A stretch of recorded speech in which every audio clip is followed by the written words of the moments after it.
Ida B. Chapter 20. One day after lunch, Miss W told the class, "I know it's time to read, but I don't think I can do it today. My voice is too tired." She put her hand on her throat and scrunched up her face like something was paining her. It was the same face she made when Simone Martini was just about yelling across the room to Patrice Polinsky, and Miss W would say, "Simone, use your inside voice. You are hurting my ears." Everybody looked up from their chattering or worksheets at just about the same time in exactly the same direction, with the same expression on their faces. A mix of 30% shock, 20% disbelief, and 50% plain old sad. "Oh, man," Matthew Dribble said right out loud. I felt like the bottom had just dropped out of my stomach and everything I ate for lunch was tumbling around in my gut. "Nope. My voice is just too tired," Miss W said. And sure enough, it was sounding weak and raspy. And we were going to read Alexandra Potemkin in the space shuttle to Planet Z2. Well, that's disappointing. Miss W sat down, put her head in her hand, and her body wilted. Like not only was her voice tired, but every bone in her body needed a rest. "Please," begged Alice May Grunderman. "Please, Miss Washington," asked Patrice and Simone at the same time with the same moon-eyed face. And then everybody got the idea, and it became a sort of song with the verse, "Please, Miss Washington," and a chorus, "Please, please, please."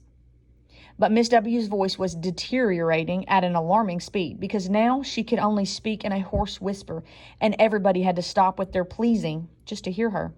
"I'm sorry, but I can't." She paused, and we could all tell by the look on her face that she was thinking hard. So we stayed quiet to give her some room. "Maybe," she said, looking up and forcing a weak smile, "we could have a guest reader, just for today." Well, it was hard to imagine anybody but Miss W reading, and we all just sat there for a minute.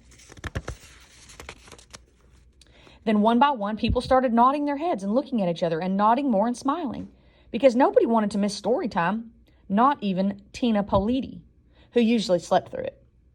And after a couple of minutes of that, people started looking at Miss W, nodding their heads real hard, sticking out their chests and saying loud, "I think that's a great idea, and yes, let's have a guest reader today," because they were realizing that maybe they could be the guest reader and star student of the afternoon. They wanted to remind Miss Washington that not only were they superb readers, but wonderful human beings too.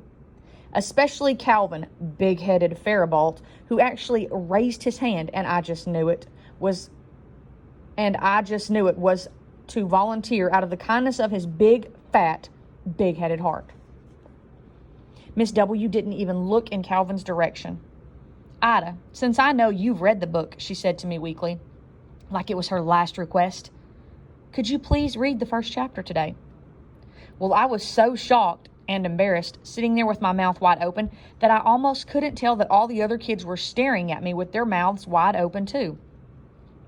Making words into story music like Miss W did was the one thing I wanted to do more than just about anything in the world. But telling a story out loud in front of my class at Ernest B. Lawson Elementary School was nearly the last thing I wanted to do in my entire life. I was so confused about whether I should be happy or scared. I just sat there. Miss W got up, walked over to me, put her face next to my stunned and frozen one, and whispered, "Ida, I need your help." And there I was, hypnotized by that woman again.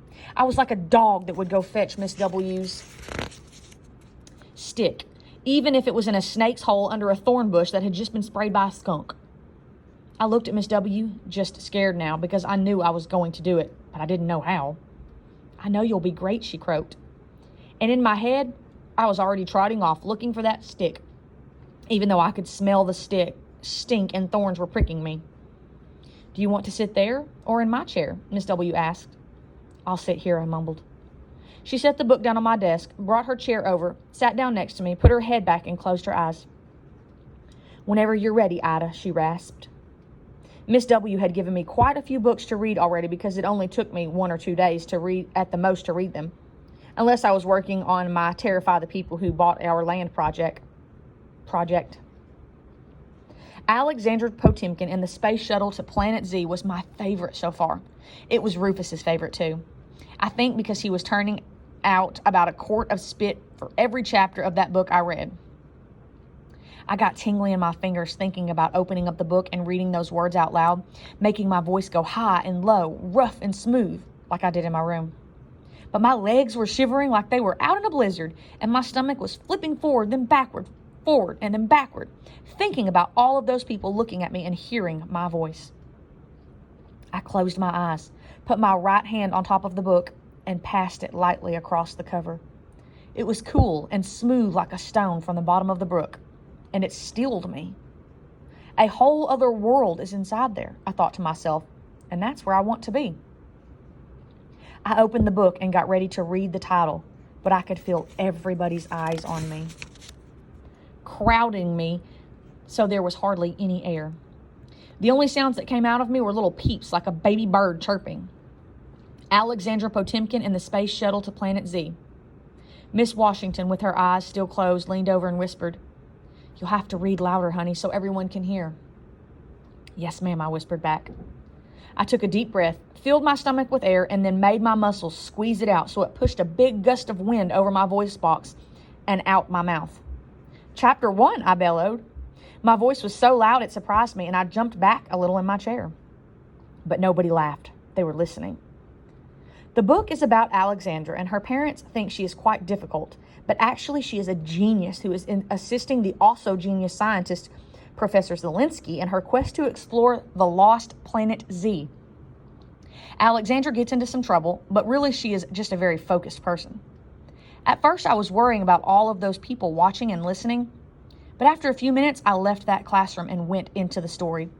I was in Alexandra's laboratory instead of at school, and I was just saying out loud everything I saw her do or felt her feel. I let my voice tell the way she did it and saw it and felt it. And I was so looking forward to seeing what happened next, I forgot that I was reading. All of a sudden, it was the end of the chapter, and it was like I was snatched out of a dream and couldn't quite recall where I was. I looked around and saw I was sitting at a desk. There was a book in front of me. Kids were staring at me, and slowly I remembered. I glanced over at Miss W, and she smiled and whispered, "Thank you very much, Ida. That was lovely." I handed Miss W the book, and we got back to work, and everything was just like always, except that Miss W had to write all the instructions on the board instead of talking them. At study time, when I went to Ronnie's desk, he looked right in my eyes and said, "You read real good, Ida." And this time, it was me staring down at my shoes like they might disappear if I didn't keep watching them. My throat got stopped up so I could hardly say, "Thank you." Nothing was different except the warm glow that was in my belly and my arms and my legs and my head and wouldn't go away, even on the long, cruddy bus ride home.